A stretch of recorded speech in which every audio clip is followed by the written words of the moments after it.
నువ్వు ఉన్నావు అబ్బో లోపలికి వెళ్ళి అది మీ ఇల్లా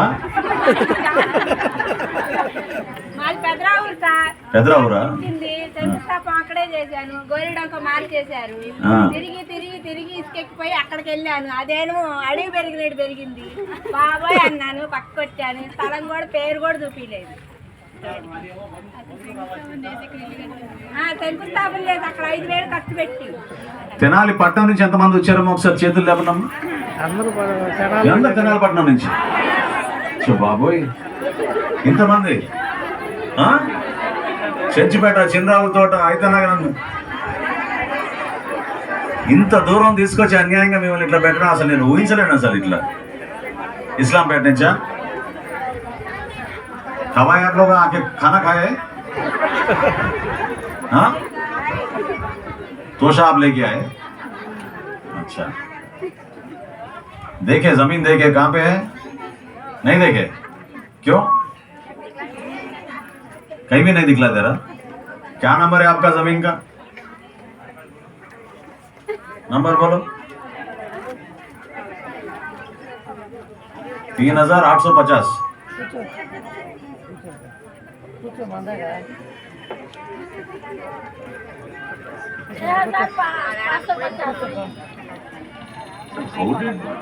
अर्बन हाउसिंग कम ఇక్కడ అయితనగర్ దగ్గర చెంచుపేట దగ్గర చిన్నరావు దగ్గర మీరు ల్యాండ్ అక్విజిషన్ చేయాలి కానీ ఇదేంటంటే ఇక్కడ తీసుకొచ్చి ల్యాండ్ అక్విజిషన్ ఇంతమంది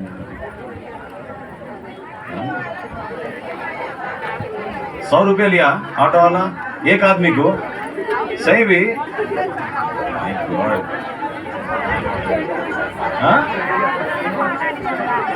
చాలా అన్యాయం అండి అమ్మా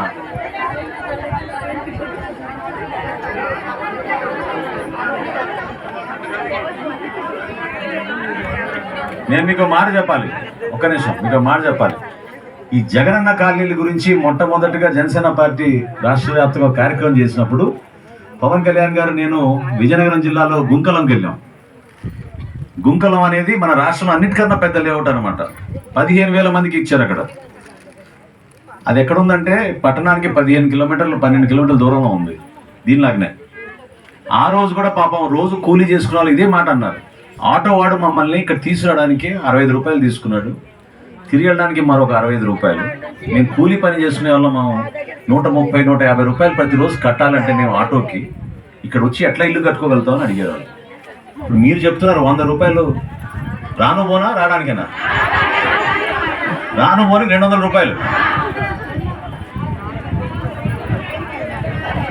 ఏమన్నా కొంచెం ఆటో వాళ్ళతో మాట్లాడండి మీరు మాట్లాడి కొంచెం చెప్పండి కొంచెం కన్సెషన్ ఇవ్వమని చెప్పండి పాపం వాళ్ళకి ఆటోల మీదకి వచ్చింది దారుణంగా No, next time you organize a bus. Where is next time you organize buses? Next meeting, RTC buses పెట్టండి ఓకేనా నెక్స్ట్ మీటింగ్కి ఉచితంగా RTC buses పెట్టండి వాళ్ళకి అన్ని ప్రాంతాల నుంచి మనకి వచ్చేదాన్ని ఓకేనా నెక్స్ట్ మీటింగ్ అట్లా చేయండి తప్పని చేయండి మర్చిపోబాకండి మేక్ నోట్ కోఆర్డినేటర్ వాస్తవం రోడ్ అస్సలు బాగాలేదమ్మా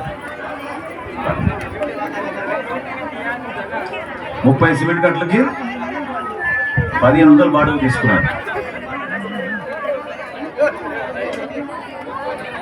చాలా అన్యాయం లేదు చాలా అన్యాయం నిజంగా అంటే మనస్ఫూర్తిగా చెప్తున్నాను మమ్మల్ని అందరినీ కదిలించింది ఈ పరిస్థితి ప్రభుత్వంలో యంత్రాంగం అనేది ఎప్పుడు కూడా పనిచేస్తూనే ఉంటుంది నిరంతరంగా పార్టీలతో సంబంధం లేదు అది ప్రభుత్వ అధికారులు ప్రభుత్వం ఎప్పుడు కూడా ఏ శాఖ అయినా సరే పని చేసుకుంటూనే వెళ్తారు ముందుకి పార్టీలు అంటే ఎలక్షన్ అప్పుడు ఏదో పార్టీల గురించి మాట్లాడుకుంటాం కానీ ఇప్పుడు మేము చేయాల్సింది మీకు నిజాయితీగా మీరు పడిన కష్టాలకి మీరు ఎదుర్కొన్న సమస్యలన్నీ కూడా తీర్చడానికి కోసం 100% మేము నిలబడతాం మీతో 100% నిలబడతాం చంద్రబాబు నాయుడు గారు ముఖ్యమంత్రి గారు అయినప్పటి నుంచి కూడా ఈ ప్రభుత్వంలో ఎన్ని ఆర్థిక కష్టాలు ఉన్నా కూడా రైతుల కోసం కానివ్వండి మహిళల కోసం కానివ్వండి మీకు పెన్షన్లు ప్రతి నెల ఇచ్చాం కదా జీతాలు కూడా 1వ తారీఖే ఇస్తున్నాం కదా రాష్ట్ర వ్యాప్తంగా చాలా కష్టమైన పని వాస్తవం మీకు చెప్తున్నాను ఈరోజు ఆర్థికంగా రూపాయి లేదు ఖజానాలు మొత్తం ఊడ్చేసి వెళ్ళిపోయారు వీళ్ళు మిమ్మల్ని కూడా ఇబ్బంది పెట్టారు మీకైనా కనీసం న్యాయం జరుగుంటే బాగుండేది మీకు న్యాయం జరగలేదు. మరి ఎక్కడ బటన్ నొక్కాడో ఎంతమందికి ఉపయోగపడిందో కానీ చాలా విచిత్రంగా ఉంది పరిస్థితి క్షేత్రస్థాయిలో. సో దయచేసి మిమ్మల్ని అందరినీ కూడా కొంచెం పక్కన మిమ్మల్ని అందరినీ కూడా నేను కోరేది ఏంటంటే, పాపం చాలామంది వెనక కూడా ఉన్నారు, కొంచెం ఓపిక పట్టండి. మీరు సెప్టెంబర్ మాసంలో మొదటి వారంలోనే ఆదివారం రోజు మరి ఇంకోసారి మనం మీటింగ్ పెట్టుకుందాం, ఓకేనా? దానికి ఉచితంగా మీరు బస్ ట్రావెల్ పెట్టండి ఆ రోజు వాళ్ళందరికీ పెట్టి, ఆ సందర్భంగా మనం చేయాల్సిన ఈ 4 పనులు మనం పూర్తి చేసి వాళ్ళకి అప్పచెప్తాం, ఓకేనా? కాంట్రాక్టర్ ఎక్కడైనా సరే వినపోతే మీరు యాక్షన్ తీసుకోండి, ఖచ్చితంగా యాక్షన్ తీసుకోండి. అట్ ద సేమ్ టైం మనం డిపార్ట్మెంట్ నుంచి రావాల్సిన నిధులు ఏవైతే ఉన్నాయో వాళ్ళందరికీ హ్యాండ్ ఓవర్ చేసేసేయండి. ఈ వారం కల్లా వెళ్ళిపోవాలి బ్యాంక్ అకౌంట్లోకి విత్ ఇన్ 1 వీక్. ఆల్ ఎన్ని ఉన్నాయి పెండింగ్ అట్లా బీ గారు? అరే హిసాబ్ బోలోజీ కిత్తా పెండింగ్?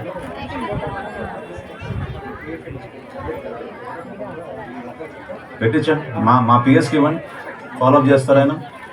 పిఎంఎఫ్ఎస్ కోడ్ తీసుకొని ఒకసారి ఫాలోఅప్ చేయండి. మీరు ఫాలోఅప్ చేసి సెక్రటరీలో రేపు క్లియర్ చేయించండి.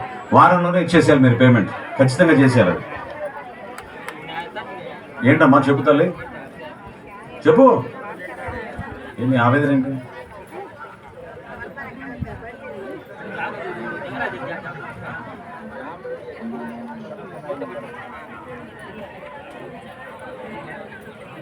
అదే అంటున్నారు, పైసే డాలే అని చాలా ఉన్నాయన్నమాట అటువంటి. అందుకని చెప్తున్నా కదా, కొంచెం టైం ఇవ్వండి. ఇన్ని రోజులు ఓపిక పెట్టారు పాపం, 3.5 సంవత్సరాలు ఓపిక పెట్టారు, అవునా కదా? 3.5 సంవత్సరాలు దాటిపోయింది. నెల రోజుల లోపే నేను మీకు సమాధానం చెప్తాను ఖచ్చితంగా. మీకే ఆ మార్పు కనపడుతుంది, ఓకేనా? డెఫినెట్గా ఆ మార్పు కనపడుతుంది. అందరం కలిసి కష్టపడి అవసరమైతే నిధులు తీసుకొచ్చి ఆ కార్యక్రమం మీకోసం చేసేటట్టు తప్పకుండా మేము దానికి చర్యలు తీసుకుంటాం, ఎక్కడ ఇబ్బంది లేదు. ఎవరైతే నాసిరకంగా కట్టారో కాంట్రాక్టర్లు, అటువంటి ఇల్లు గురించి కూడా నా దృష్టికి తీసుకొచ్చారు. అది చాలా పొరపాటు. ఎందుకంటే ఏ రోజైనా మనం నివసిస్తున్న ప్రాంతం మీ అందరికీ తెలుసు. ఈ ప్రాంతంలో సరిగ్గా మనం పిల్లర్స్ వేసుకుని కట్టుకోవాలి ఇల్లు. బేస్మెంటాలు కూడా చాలా జాగ్రత్తగా వేసుకోవాలి, లేకపోతే భవిష్యత్తులో ఇబ్బంది పడతాం.